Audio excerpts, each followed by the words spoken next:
தைமலைன்னு சொல்லி இந்த இடம் பாருங்க. இந்த இடத்துல வந்து ஒரு சின்ன வீடு மாதிரி ஒண்ணு இருக்கு, தெரியுதுங்களா? இந்த இடத்துல என்ன இருந்ததுன்னே தெரியல. யாராவது தங்கி இருந்தாங்களா இல்ல வந்து ஏதாவது எஸ்டேட்டுக்கான ப்ராப்பர்ட்டி ஏதாவது வச்சிருந்தாங்களா, எதுக்கு பயன்படுத்தினாங்க தெரியல. இப்போ பயன்படுத்தக்கூடிய நிலையில அது இல்லை.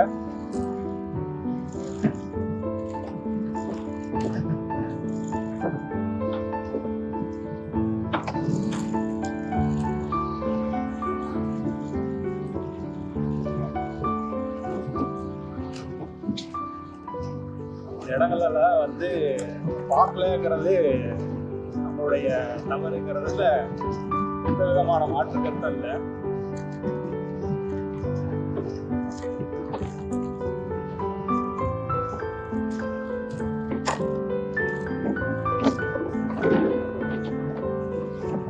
கோட்டைக்கல் ரோடு இதுன்னா சரி, ஜஸ்ட் ஒரு வார்த்தை அவர்கிட்ட கேட்டுக்கலான்றதுக்கோசரம் கேட்டேன். இன்னும் வந்து தமிழ்நாடு எல்லைக்கு உட்பட்ட பகுதியில் தான் நம்ம இருக்கிறோம். இந்த இடம் எல்லாமே வந்து தமிழ்நாடு உட்பட்டது தான். யாரும் நம்மளை இங்கே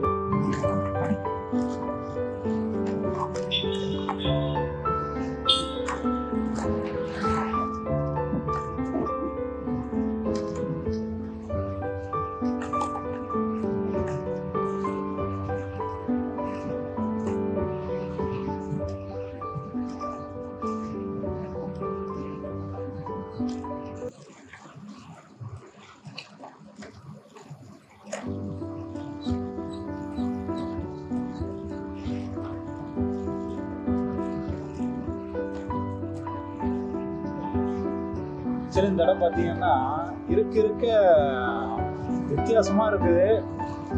இது மலைப்பாதையா இல்லை வந்து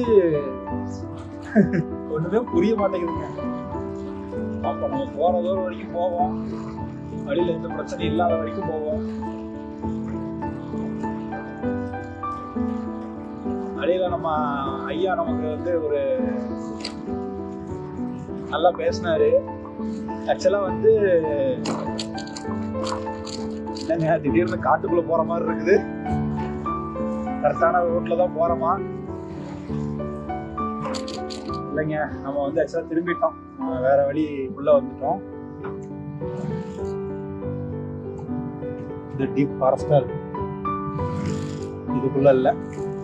அந்த இடத்துல ஒரு ரோடு கட்டாச்சு இல்லைங்களா, நம்ம அதுக்குள்ள போகணும் மேல.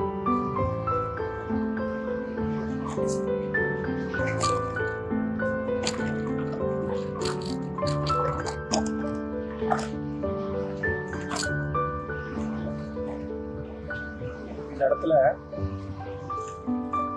இதுல போகணும் போட்டிருக்கு, போலாமா?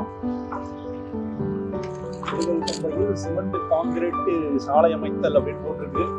இது பொது வழிதானான்னு தெரியல, நானும் போயிட்டு இருக்கேன், பார்ப்போம். இந்த ரோடு போலாங்களா? ஆனா இந்த இது செங்கோட்டை மலை கீழ் வழியா போகணுமா? அப்படியா? இதுல போலாமா? பஸ் ஸ்டாண்டு சரி.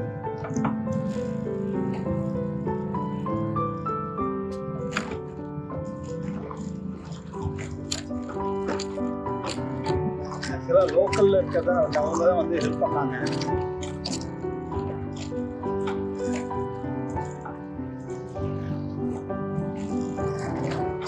கூகுளை நம்பலாமா இவங்களை நம்பலாமா அப்படின்னு கேட்டா மனுஷங்களை தான் நம்பணும். ஸோ அவங்க சொன்ன வழி இது, இந்த வழியில போகலாம் அப்படின்னு சொல்லிட்டு, அதனால நம்ம இந்த பாதைக்குள்ள நம்ம போறோம். நல்லதே நடக்கணும் நம்புவோம். எதுவும் ஒரு அனுபவம் தானே. வெளிச்சத்திலேயே போய்கிட்டு இருந்த நமக்கு கொஞ்சம் நிழலா ஒரு பாதையை கொடுத்துருக்குது. பரவாயில்ல, ஆளுங்க போறாங்க. ஸோ பயன்படுத்தி இருக்கக்கூடிய ரோடு தான்றதுல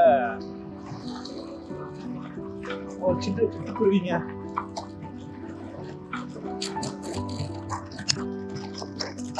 இந்த மழை நீர் அதிகமா வந்து கடக்கக்கூடிய பகுதிங்கிறதுனால அந்த கல் சாலை அமைச்சிருப்பாங்க இல்லையா, தண்ணி வடிகிற மாதிரி இருக்கும் இல்லையா, அது இருக்கிறதுனால கொஞ்சம் ஆட்டம் அதிகமா இருக்குது. உள்ள வந்து பாத்தீங்க அப்படின்னா மழை சரியா காட்டுக்குள்ள போற மாதிரி. சுற்றியும் வந்து பாத்தீங்கன்னா அடர்ந்த காடா இருக்கு. வழியில பயணத்தின் போது எதுவும் தொந்தரவு பண்ணாம இருந்தா போதும். மனசுக்குள்ள இருக்கிற ஒரு சந்தோஷம் பயம் ரெண்டு கலந்த மாதிரி ஒரு பயணத்தை வந்து நம்ம போயிட்டு இருக்கோம்.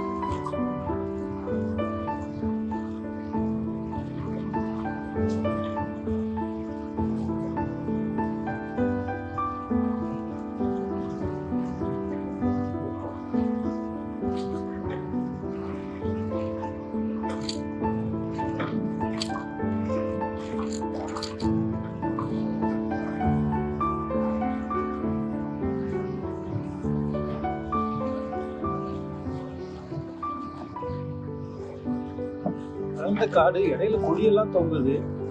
இருக்கும்போது இந்த பாதையை அதிக பேர் பயன்படுத்துவாங்களா அப்படிங்கிறதுல கொஞ்சம் சின்ன சின்ன சந்தேகங்கள்லாம் வருது.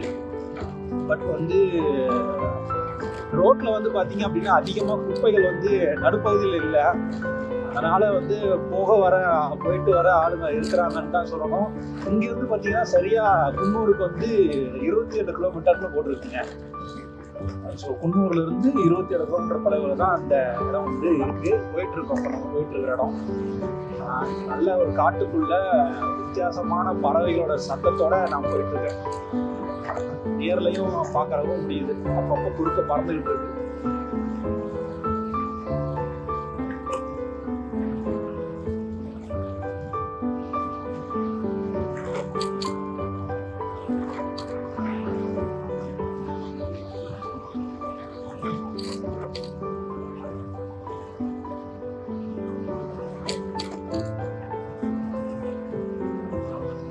ஸோ நம்ம காலையிலே ஃபியூலை வந்து ஃபுல் பண்ணி வச்சுக்கிட்டோம். ஸோ அதனால் இன்னும் ஒரு 150-200 கிலோமீட்டருக்கு நமக்கு எந்த பிரச்சனையும் இருக்காது. இது ஃபாரஸ்ட் மாதிரி போகிறதா இருந்தாலும் கூட நமக்கு இப்போதைக்கு பிரச்சனை இல்லை. நம்ம இதிலேருந்து என்ன ஜஸ்ட் ஒரு 1 கிலோமீட்டர் தான் உள்ளே வந்திருக்கிறோம்.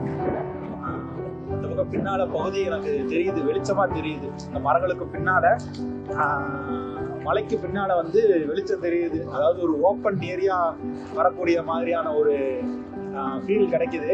மேபி இன்னும் 2-3 பெண்டில் வந்து நம்ம அந்த ஓப்பனாக இருக்கக்கூடிய இடத்த நம்ம பார்த்துடலாம்னு நினைக்கிறேன். ரொம்ப பக்கத்தில் வந்துட்டோன்ற மாதிரி தோணுது. பார்ப்போம். இந்த வியூ இந்த ஃபாரஸ்ட் மாதிரியான போயிட்டு இருக்கக்கூடிய பாதை முடிவுக்கு வரப்போகுதுன்னு தெரிஞ்சிருச்சு. ஸோ வந்துருச்சுன்னு நினைக்கிறேன். அங்கே பாருங்க, முன்னாடி ஒரு அற்புதமான வியூ நமக்கு காட்டுது. Oh my God. என்ன பண்றதுன்னு தெரியல. ஒரு நாள்ல எவ்வளவு சந்தோஷங்கள் தான் எனக்கு கிடைக்கும்ன்றது என்னால சொல்ல முடியல.